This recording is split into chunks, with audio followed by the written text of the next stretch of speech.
We now return to Mega March. Plasma Power!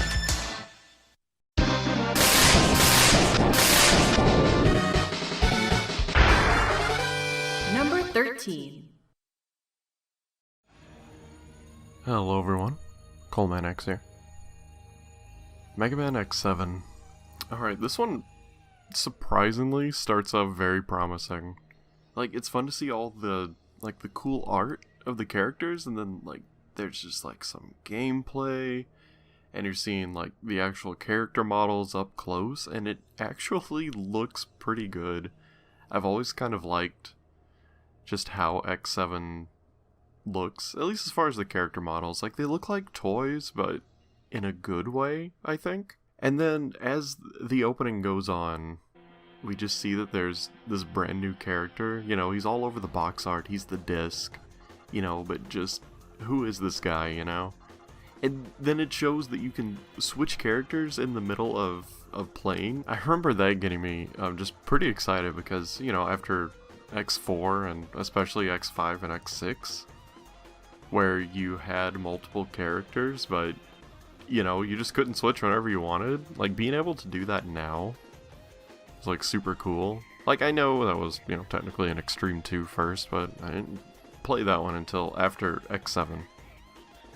So seeing that, like, just showing off in the opening was, like, super cool.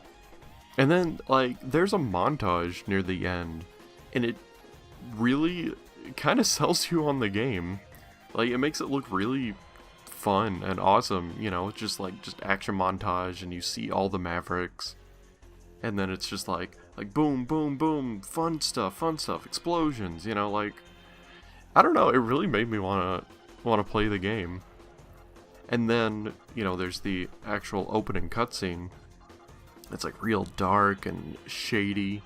You know, like, it's a complete departure from other Mega Man X games, and I kind of like that. You know, say what you want to about Axel's voice, but when he's kind of like a bad dude, you know, when he's, like, dark and mysterious, it's actually not too bad. You know, that changes as soon as he leaves Red Alert, but in this cutscene, in this opening, he's pretty cool. You know, and then, like, there's Pork Pie Gorilla, and he just gets, like, demolished by Axel. And then you're like, what? Why is he changing? You know? That was just so cool. And then X opens his mouth, and it's basically just downhill from there, but God, what a first impression. Alright, say what you will about Mega Man X7, I know it's not a lot of people's favorite, but I don't think anyone can argue that X7 did not look like what we expected a next-gen Mega Man X game to look like.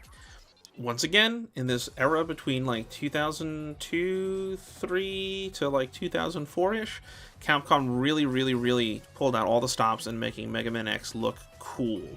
Once again, the intro sequence is like a neat little music video, which I really like. The song is really hype, really love seeing it, and they, of course, you know, synced it up to the animation in the intro, showing you all the different gameplay footage and all the characters, and just showing you snippets of cutscenes and things like that. And so there's not too much to say about that, because most of that is just stuff that you see in gameplay, and also it's other cutscenes. But it all kind of fits together really well, and I think the song, just being so good, really carries it.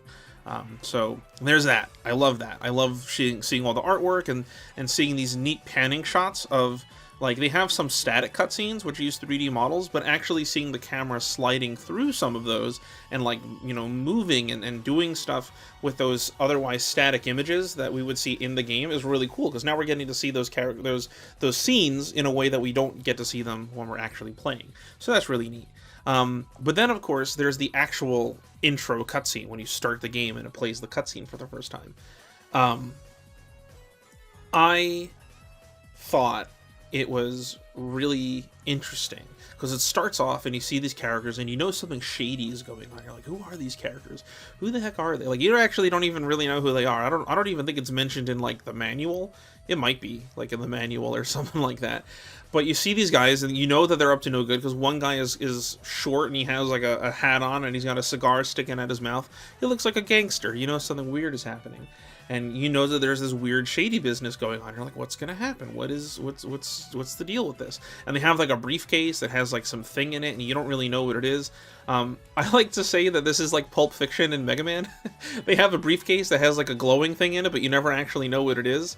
Turns out we do eventually get to figure out what it is. If you get the Mega Man X7 official soundtrack, they tell you that the briefcase is filled with Sigma Virus version 2 or something to that effect. So who knows what these guys were going to do with it, but it doesn't matter, because now we find out that one of those guys that's there making this deal is actually Axel, and he transforms, and you're like, whoa, what the heck? How did he transform? Was that just like a disguise? Like, what's happening here? And he just stone cold kills that dude. Just blam, pulls out his pistol and boom, shoots the guy, and he's dead. And so now you're seeing this character, and he kind of looks menacingly like down at his victim, and you're like, is he a hero? So like, it's funny because Axel now is known for being this like kind of like goofy, cheerful, you know, funny little kid character. He's kind of like a rowdy teen. But when I first saw it, I was like, oh man, is he gonna be like a stone cold killer? Is he gonna be like super badass? Is he gonna be like the Boba Fett of of Mega Man? Which I guess he kind of is. He's only in like he's only in 2 games. Boba Fett was only in 2 movies, so you know.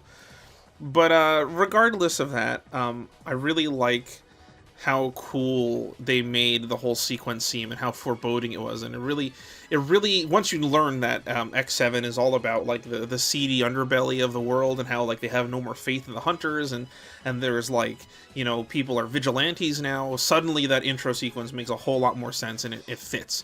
And I really like the tone that it sets. But like I said, say what you will about X7 as a game, I love the cutscenes, I love the story, I love the artwork, I love everything about it. X7 has great production value, and you should go check it out. Hey folks, Protodude here, looking at the opening for Mega Man X7. And I gotta tell you right off the bat, I am super nostalgic for X7. The whole, basically, the premise, the gimmick that this was going to be the first 3D, 2.5D Mega Man X game was so hype back then. I remember thinking about this game all the time in the lead up to its release. I remember going to bed late, thinking about it, going to bed late, looking at screenshots, and to finally have it in my hands and, you know, popping that disc and watching this opening with my brother. I will never forget just how excited I was. And everything about this opening was just fueling my... It's hard to put into words, it really is. But yeah, this was really cool, just seeing this was the first time the X story was kind of portrayed in this 3D CG, you know. X4 and X3 PlayStation Saturn ports had that fantastic anime style opening. Later games, X5 and X6 had the PowerPoint presentation style openings, and then we're back to animated intros, but this time it's in 3D cel shaded, and that was just so cool to behold at the time. Yeah, there's a lot of bits and pieces going on here. We got a lot of flashes of, you know, X and Zero doing their thing, a whole lot of Axel. You know, from day one playing this game, the fandom was certainly skeptical about Axel. the hate that he used to be known for wasn't quite there yet. So just kind of watching the gameplay snippets and him doing his thing here was cool. It was very much feeding into our curiosity about, you know, how he's going to play, what all his story is, and what have you. So yeah, I was certainly in the camp that was like, you know, very excited to give Axel a go. Yeah, I love the music here. It's one of those cases where Capcom replaced the original Japanese music with something a bit more, not generic, but not as cool. But you know, I liked X7's music for the US version a lot. So much so I remember spending at least an hour and a half waiting for the thing to download this old rip from Mega Man Outpost back in 2003. had dial up back then. Had to keep everybody off the phone. But I really wanted this music, this piece, and oh man, what was the other one? Axel's opening theme. Oh, that stuff was so good. Yeah, I had to have that downloaded and burned onto a CD ASAP. Yeah, this was the music of my my teens, preteens. Yeah, I will. You know, X7 is a horrible game, but the presentation here just tugs at my heart. I will never forget this game. We really gotta do this, don't we? Alright, howdy folks, ShadowRock here, and today, it's X7 time.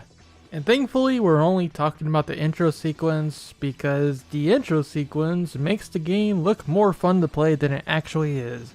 Right off the bat, I should mention that this is the part in the series when we start getting into regional differences, meaning there are two different versions of this intro, both for Japan and for the rest of us.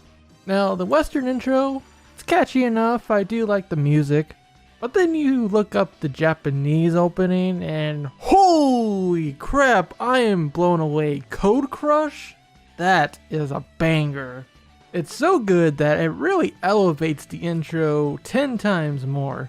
When I started listening to Code Crush more on the X Legacy collection, the Japanese version I should add, it easily shot up in the rankings for my favorite Mega Man themed songs. I'm not saying that Code Crush makes up for all of X7's faults, but it may be the best thing that's come out of X7, aside from the memes of course.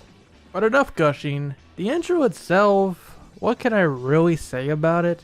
X7 and X8's intros really play out more like a commercial than anything, mishmashing a bunch of cutscenes from the game and actual gameplay into a trailer-esque presentation. It introduces the main character, Zero X, and the new guy, Axel, shows a little of what each Maverick Hunter can do, gives a little taste of the story. Although, good job guys for promoting X so much, even on the box art, considering you don't even unlock X until like halfway through the game. But yeah, overall it's a pretty well put together intro. Nice music, and the scenes switch so fast that you can't even tell the quality of X7 as a game.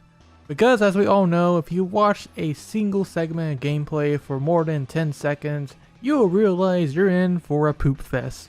So good thing the intro is so well edited. Then once you boot up X7 for the first time, that's when the fun ends. Have you guys heard of Red Alert? How about Red Alert? Here comes the voice acting. Well, at least if you're playing in Japanese, it's not so bad. And the whole introduction of Axel is fairly cool. They do a good job of showcasing Axel's unique ability to shapeshift into other Reploids. And that is very powerful indeed. And then the poop fest starts as the actual in-game cutscenes start up, which is presented just like a slideshow, but with text and voice acting. Voice acting is always nice, of course, except when it's X7. What's the Japanese for this one? And thus begins the butchering of Mega Man X's character, which is the single most sinful thing that this game does in my opinion. We know the guy is a pacifist, but did they have to present it this way? Why must Replets fight one another? I had enough violence. It's like the writers of this game just looked at X's profile and they're like, oh, he doesn't like fighting. Okay, that's the game. That's the plot. We're done here, boys. Oh yeah, and by the way, remember Mega Man X1 because this game loves to reference that game. From the enemies to the very first stage you arrive in, where Axel meets up with Zero. Phew! Somebody please tell me I'm through with the worst of it! Not quite, Axel. We got a long ways to go in this series, but at least for X7, we're finally done with it. I hate to be so negative about a Mega Man game, but yeah, I think for now, it is best that we say later before we burn this one to the ground like the punks that we are. So, around and around we go towards the next game.